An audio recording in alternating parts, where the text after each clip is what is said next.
Let's be real. The global economy feels impossibly huge and complicated, right? You've got billions of people, trillions of dollars, all swirling around.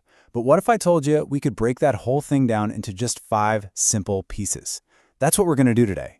By the end of this, you'll have a brand new way of seeing how everything, from a wheat field to a boardroom, all connects. Let's dive in. So what does a CEO's job have in common with a farmer's? I know, it sounds like the setup to a really bad joke. What could some executive in a glass tower possibly share with someone working the land? At first glance, absolutely nothing. But believe it or not, they're both crucial cogs in the exact same economic machine. To get how, we first need to see where they each fit in the big picture. All right, every economy, and I don't care how modern or high-tech it is, has to start with the basics. It all boils down to 2 fundamental steps. First, you got to take things from the natural world. And second, you have to turn those things into other things. This, right here, is the foundation everything else is built on. First up is the primary sector. Think of this as ground zero, the absolute starting line. It's all about getting raw materials straight from our planet. If you can grow it, mine it, or catch it, yep, that's the primary sector. It's the most basic layer of how we make a living. So what kind of jobs are we talking about here? Well, it's pretty straightforward. We're talking farming, pulling coal out of a mine, fishermen casting their nets, logging in a forest, folks drilling for oil.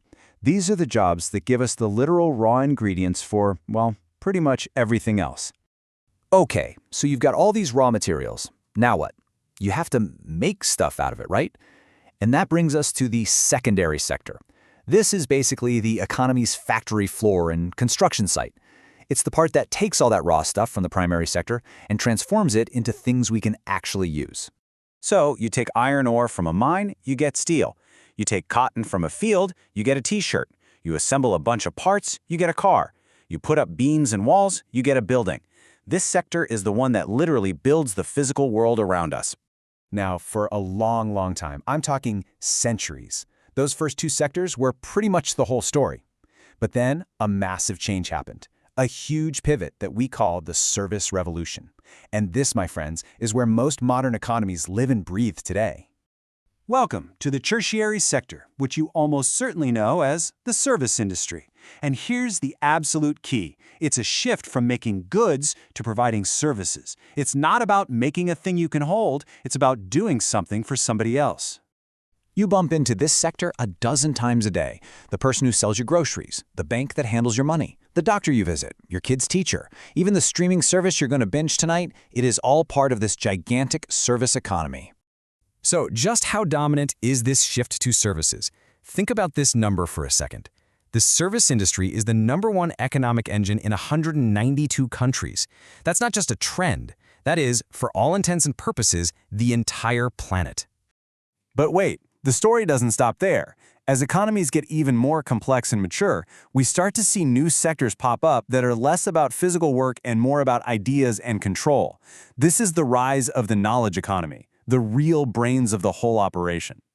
Here's a really simple way to think about how this stacks up. Imagine a teacher in a classroom. They're providing a direct service, right? That's the tertiary sector. But what about the researcher who develops the new curriculum that teacher uses? They're thinking for that service. That's the next level up, the quaternary sector. And the government official who sets national education policy for everybody. They're making the big decisions for everyone. That's the quinary sector. So let's lock in that definition of the quaternary sector. This part of the economy runs on knowledge, pure information. Its product isn't a car or a haircut, it's data, research, intellectual property, brain power. So who works here? We're talking about your IT professionals, the scientists in a research and development lab, the high-powered consultants who advise companies, financial planners. What they all have in common is that their jobs revolve around creating and managing information. And finally, at the very peak of this whole economic pyramid, we find the quinary sector. Now, this is a very small group of people, but they are incredibly powerful. These are the folks who make the high-level, game-changing decisions that shape our entire society. We're talking about the top tier here. Heads of state, CEOs of massive global corporations, the top leaders in science and academia. They're the ones steering the entire ship. And that brings us full circle, doesn't it? The CEO and the farmer. They're at the absolute opposite ends of this economic ladder, one at the very peak and the other at the very foundation. Okay, so now we have our 5 sectors. Cool. What do we do with them? Well, this framework is actually a super powerful tool for understanding the entire world. You can analyze a country's economic strength and level of development just by looking at which sectors make up most of its GDP. And the contrast is pretty much night and day. Developed economies, they're overwhelmingly powered by services and knowledge. We're talking 60 to 80% of their entire economic output comes from those tertiary and quaternary sectors. Meanwhile, a lot of developing economies still rely much more heavily on those foundational primary and secondary sectors. Just look at the United States as a perfect example. You take all the industry and all the agriculture and add them together, that's just 20% of the economy. A whopping 80% comes from services. And get this, just real estate and business services alone account for a full quarter of the entire national GDP. It's wild.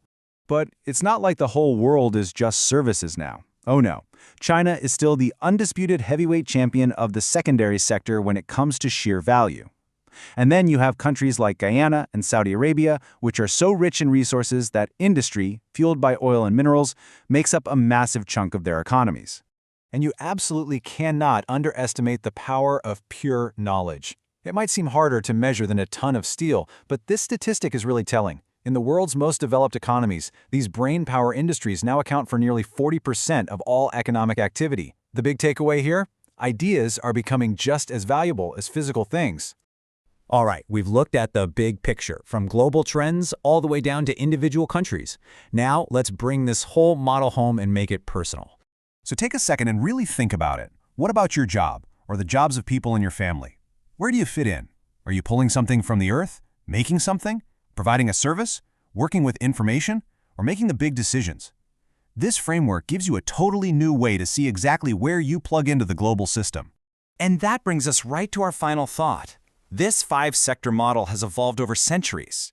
But right now, with technologies like AI and automation about to completely reshape the way we work, we're left with a pretty fascinating question. What comes next?